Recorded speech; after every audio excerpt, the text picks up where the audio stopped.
Well, I've been voice acting long before ponies. I used to do a whole lot of things for Newgrounds.com, and then I started focusing more on doing pony stuff. I did Twilight Sparkle for the PONY.MOV series. I did Twilight Sparkle and Double Rainboom as well.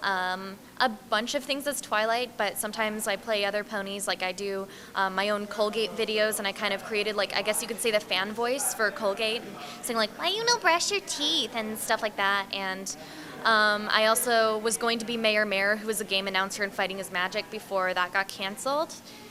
And I also do Princess Celestia. I just kind of fill in Trixie. I've done a lot of different ponies and all sorts of projects. So as a voice actor, what would you say your specialty is?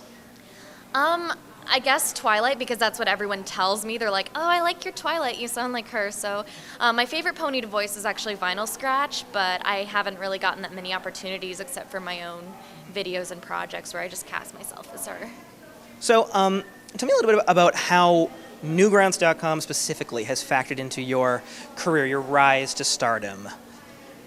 Well, I used to do a whole bunch of stuff on the website because at the time there just weren't a lot of voice actresses there. It was like a lot of times the animators would do the voices themselves and they'd pitch it up, things like that.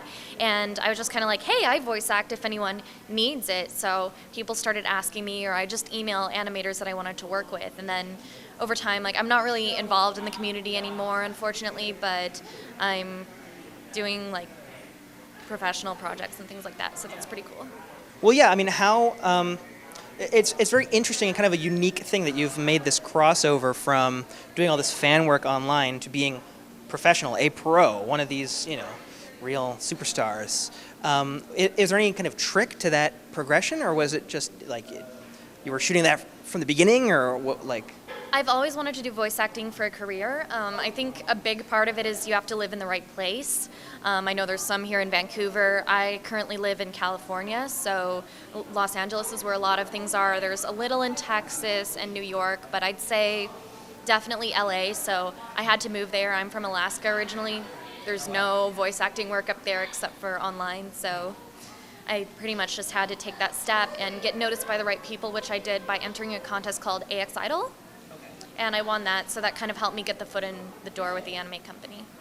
So, how do you balance that now? Because you still do, like, the PONY.MOV stuff was pretty recent. You're still doing these kind of projects in addition to your professional work. Is that difficult balancing that? Like, do you need to charge? Do you need to have, like, a special contract?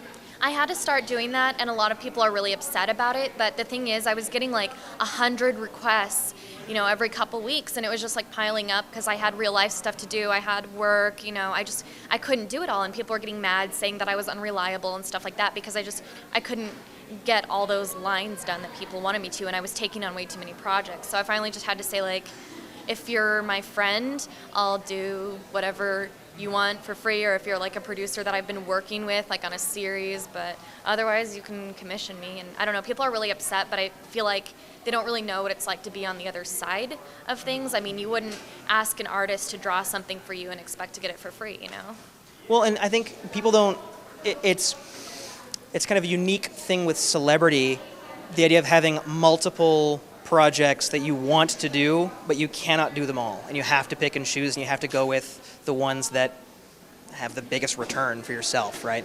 Yeah, I want to make this a career, so, eventually, like, people don't like to hear that someone wants to make a living off something, because we all just want to say, "Oh, people should do it because they love it," which is true. I absolutely love it, but I also want it to be my career.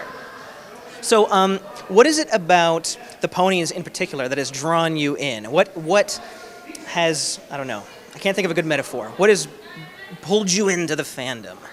I guess I just started watching the show because everyone I knew was into it, and I said, okay, I'll give it a shot, and people were saying that I sounded like Twilight, so some auditions came up where they were looking for people to voice match Twilight, and I was like, okay, I guess I'll give it a shot, and then people, started noticing that I do Twilight's voice and asking me to do things, and as I got more into the show, I started posting things on YouTube and things like that, and people started coming to me more for voices. I started getting involved in music and things like that, going to cons. Now I'm also a huge part of the Homestuck fandom. Right. People don't really know who I am there, but I do a bunch of stuff with my friends and post things. So how much of your time is spent going to cons of one kind or another? Well, it was like 1 or 2 cons a month for a while. I think since I'm not as active in the fandom as I used to be, I'm not going to get to go to as many pony cons anymore, but I had like a full year of doing pony cons, and that was really fun and really amazing. I was also staff and one of the founders for Equestria LA, which is back home where I live, and I've just like helped out or been a guest at a bunch of different pony conventions. How does BronyCan stack up to all the other ones? Oh, it's fun so far. I haven't gotten to see that much of it, but the concert's the real test. The concert's always the best part, so that's how you know how good a con is. So what is the best piece of advice you can give for aspiring voice actors? So, teens or whoever it is that wants to get into the industry. Always tell them, and all the show guests, I'm pretty sure, will tell you the same thing: learn to act. It's more important than being able to do voices. I mean, like, it's great, when people say, like, oh, it's great that you can sound like all these ponies. It's like, well, thanks, but, it's not, that's something I do for fun. It hasn't really helped me in my career. What helps me in my career is being able to act. And if people just focus on, like, portraying the character, becoming the character, that's the most important thing. And yeah, definitely get out online, do some stuff, post things on YouTube or Tumblr or wherever, and tell animators that you want to work with them. Just say, like, here's my demo, or like with musicians I want to work with. So the first musician I collaborated with in the fandom was Eurobeat Brony, and everyone's like, how'd you get Eurobeat Brony to work with you? And I just said I asked him.